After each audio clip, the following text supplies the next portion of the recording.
Hey you guys, we're back for another week of Taking the Stage with Steph. For this week's video, I'm going to dive deeper into the OCB. OCB stands for Organization of Competitive Bodybuilders. So this is a league of natural bodybuilders.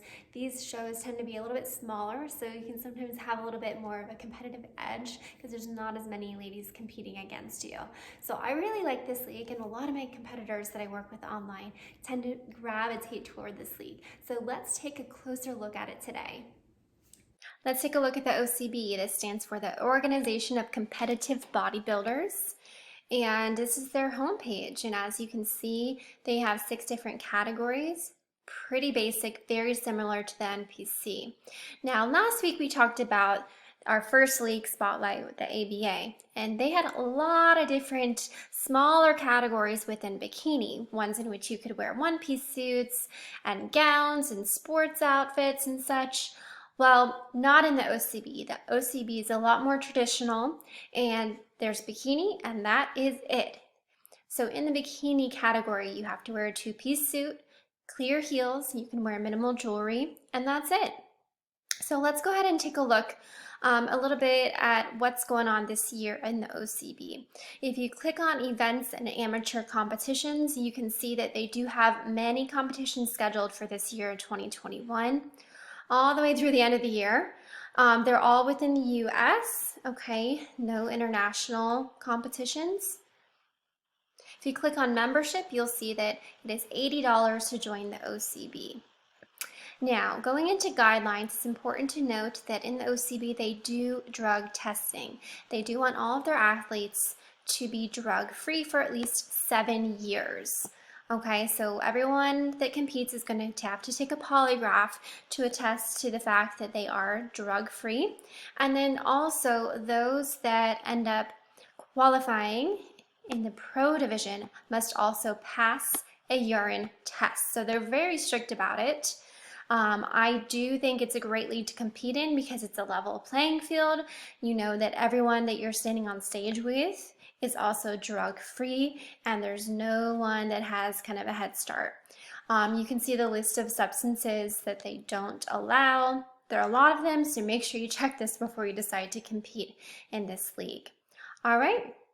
And lastly, if you go to the guidelines into amateur, you can see some of the amateur guidelines going more into about the drug testing, then the divisions. You have to be at least 16 years old to compete in the OCB. And if you're under 18, you have to have parental signature or approval to compete.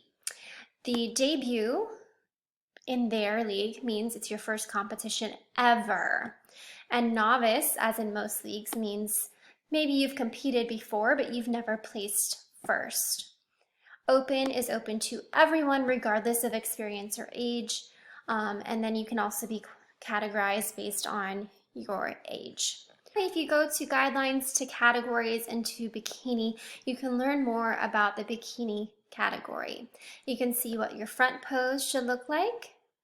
All right, so the legs are not crossed, they are apart, one hand on the hip typically, really tiny waist, wider shoulders. And then you can see the back pose. Once again, legs are not crossed. Hair can be pulled in front if you want to expose the upper back more. And the suit is a 2-piece suit. The bottoms are not too tiny to look like a thong. They have to have some coverage. Heels are clear heels. Jewelry is minimal. Nothing fancy in the hair. So this is what it looks like to compete in the OCB. And then they have some great links here to some different videos if you want to watch it and see what kind of the posing looks like for them. But just note that there's no side posing. It's purely front and back pose. You go out on stage by yourself once, and then you also go out for group comparisons where they may move you around into different orders to kind of see everyone side by side before they decide to place you and score you. All right, you guys, thanks for joining me for this video, Taking the Stage with Steph, all about the OCB. I hope you found it helpful in helping you to determine which league that you think you want to compete in, possibly this year, next year, whatever the case may be. Now, if you're someone who's thinking, oh, competing's like way down the line, right now I just want to work on, leaning out. I want to get my body fat down so then I can start contest prep. Well, no problem. I do offer non-contest prep online coaching at my other website, stephDorworth.com, where you can do coaching for just training, just nutrition, or both. And there, I offer all of my programs through my app. You can message me anytime. All programs are customized, and my clients follow flexible dieting, so they aren't following like a strict meal plan that just sucks and they don't want to follow ever again. So anyways, check that out if you're interested in online coaching to just kind of get the ball rolling toward maybe competing in the future. Anyways, thank you so much for joining me, and I will see you guys next week.